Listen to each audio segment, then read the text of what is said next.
What's good, boys? I'm currently on a road trip right now. Man, I'm in the middle of nowhere, bro. I'm just thinking. Crazy, man. But one day we're all gonna be gone and nobody knows what's on the other side. It's so important, man. You just stay focused.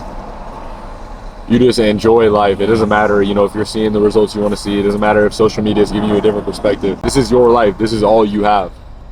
Do what you want to do what you love, and who gives a fuck, you know, where you end up. But what I love to do is I love to make videos, I love to trade, I love to go to church, I love to be, you know, have a nice family. I'm going to do that nonstop every day for the rest of my life. The results will come with it. You don't chase what I do. You don't chase anything for the monetary, for, you know, for the flex, for anything, you know, for outside factors. I do this because I enjoy it. When you do something because you enjoy it, because you know that every day that you have is so precious, you start to take those risks a lot more. Getting out of your comfort zone is something you guys should do more. But shit, we gonna make it. Yo, what's good, boys? It's actually Veterans Day right now. I'm actually just chilling. It's a bank holiday. I didn't trade. If you did trade, you're a weirdo. Me and Tails actually went and toured a house today. I'm moving out of this house. We'll have room for a podcast. I'm actually so excited to start that, man. I've always just wanted to just have like raw, long, hour-long videos of me just talking about just young money, motivational trading, all that type of stuff. Right now, we're just gonna go over my weekly trading plan. Make sure you guys have a good idea going into the market this week. Let's make some money. Subscribe. To all the people that signed up with my mentorship was 30% off. I really appreciate you guys. Watch what happens, man. I'm gonna make you such a good trader. I don't wanna say nothing, but actually it's still open. I haven't told anybody about it because it's supposed to end Sunday. If you haven't signed up, it's $50. Don't miss this shit. So I actually just took this trade, not actually legit, but just put this on my chart, just had an idea. Look at how perfect that entry was, bro. Literally was never down in this trade, caught 55 points. Basically caught the top of this too. Just by marking out this low, you'll pretty much understand why I took this trade. Give me one sec. See, bringing us back, you guys can see how many times we rejected off this already. You guys can see buying right here, buying right here, buying right here, buying right here, selling off this as well, which is nice to see. Keep going back even further. You guys can see selling here, buying here. Beautiful area to get into a trade. But I saw we ended up having a huge drop, ironically stopping right at this low where we previously showed buyers. Price comes back up, sellers still reject off this topic right here. Price comes back down. We pretty much break this low, sweep liquidity back up into this zone, reestablish the zone right here. That confirmed buyers for me. Waited for a, you know, good entry. Saw this candle open right here. We had this rejection, buy back up, right back above. Waited for the candle close, jumped in, targeted this high right here, caught 55 points, and would have been a banger trade. But giving you guys my idea for the week, I mean, you have to really look at Bitcoin for this just because it is insane. Like, what the fuck? Bitcoin's almost had $100,000, which is fucking ridiculous. We were seeing huge buyers on crypto right now, which, you know, in turn is bullish for the stock market. It's also kind of scary because, you know, you do have this overbought cryptocurrency right now, which again, if you look across all, you know, you guys know how crypto work. If one's up, everything's up, especially Bitcoin. Ethereum's fucking pumping like crazy. Everything's pumping like crazy. When that does drop, we're going to see some selling off in the Nas as well. You know, it's just how trading works. Looking at the daily time frame, this does not look bullish for me. You know, you have this huge uptrend, like, you know, from Trump getting elected. You have this huge uptrend from Trump getting elected, huge pump. Now you see we're really starting to fizzle about this high. That's 2 days in a row where we pretty much were stagnant, which is going to be natural because you have to understand after price gets bought up like this, we are at all-time high. No one knows what the fuck to do.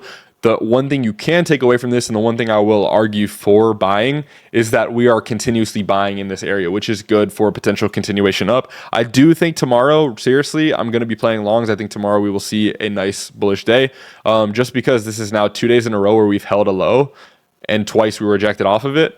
So it's really starting to look like we're going to see a continuation of this to creep up, just because now we're having actually buyers confirming that they're comfortable buying it at this all-time high. I think it's a good opportunity for continuations of this trend. Buyers continue to try and keep this up. You know, we'll see more, you know, trading in this kind of area underneath this high. I could see this falling down if buyers do get exhausted to this previous high. I'm really targeting this previous high for a potential add for buys to see this go even higher. I really do think we are overdue for a retracement, but you have to look at this because in the real scenario, you know, where this actually isn't from an event like a presidential election, you would 100% decide to sell this, but understand with the implications of the outside factors of the market coming in, you kind of have to really just ride with it.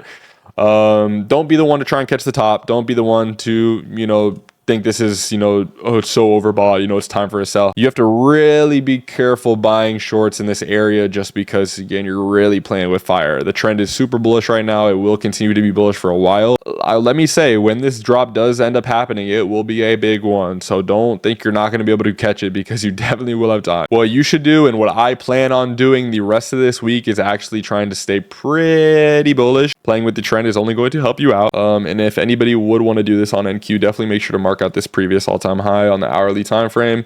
This would really be my area to target for buys.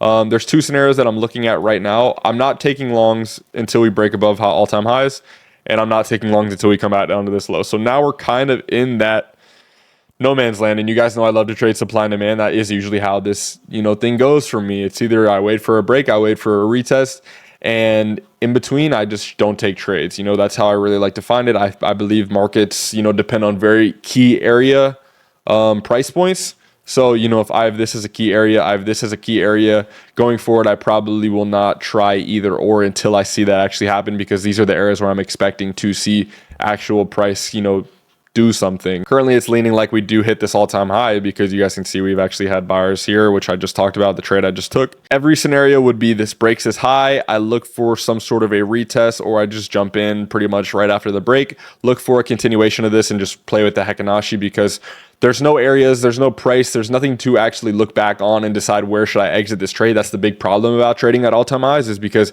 yes, this could go on forever, but you actually don't know where the stop is going to happen. So really make sure if you are in longs, especially if we do break all-time highs, to be trading with Heikin-Ashi, looking at Heikin-Ashi on any sort of time frame, 5, 10, 15 minute, to make sure that you are exiting at a good point, because you don't want to miss that pump, because it's going to be big. I love using Heikin-Ashi even when I'm in trades, regardless of if it's at all-time highs or not, because you really get to identify, okay, is this going to stop or is this going to continue? If Heikin-Ashi doesn't turn red, we see a little bit of a pullback, I'm going to stay in that trade. But once it turns red, I will probably exit. There's a scenario where we hit this high, we reject off of it, and we keep pushing down. There's a scenario where I do see a rejection here. Price starts to fizzle out. I notice that. I'll jump in and have an SL at all-time highs and then target it, maybe down to this low right here. Or tomorrow morning, overnight, we have some news come out that starts to fizzle back down. We break this low, especially, come back down in this area. I buy longs in this zone. It would be 80, almost an 80, 90 point loss. So would have to find the correct way to refine that, make sure it's around nothing more than 75 gets kind of hefty for me. There's also the scenario that we do break this low, and if that does happen, you guys know how supply and demands work, this will actually turn into a resistance. So I would actually look for some sort of retest to this zone to continue down even more. So that's pretty much every scenario we have right now. And maybe there is another scenario where price starts to fizzle in between, and I'm not going to take a trade. You don't want to trade and chop, and that's something that is always going to ensue after a big pump up like this, because hope you guys understand this, no one really knows what to do, because we've never traded this price before. So how we're kind of chopping sideways right now is totally normal, but I think buyers really do have an opportunity if they want to continue this, especially since crypto's pumping up. They could really pump this fucker up. But with the beauty of trading, some in my eye, we don't have to worry about it, because we can trade either way. If you really want my ideal scenario, I think this is going to continue up, and I would much rather play with longs, because again, that's where all the volume is, that's where all the big moves are from.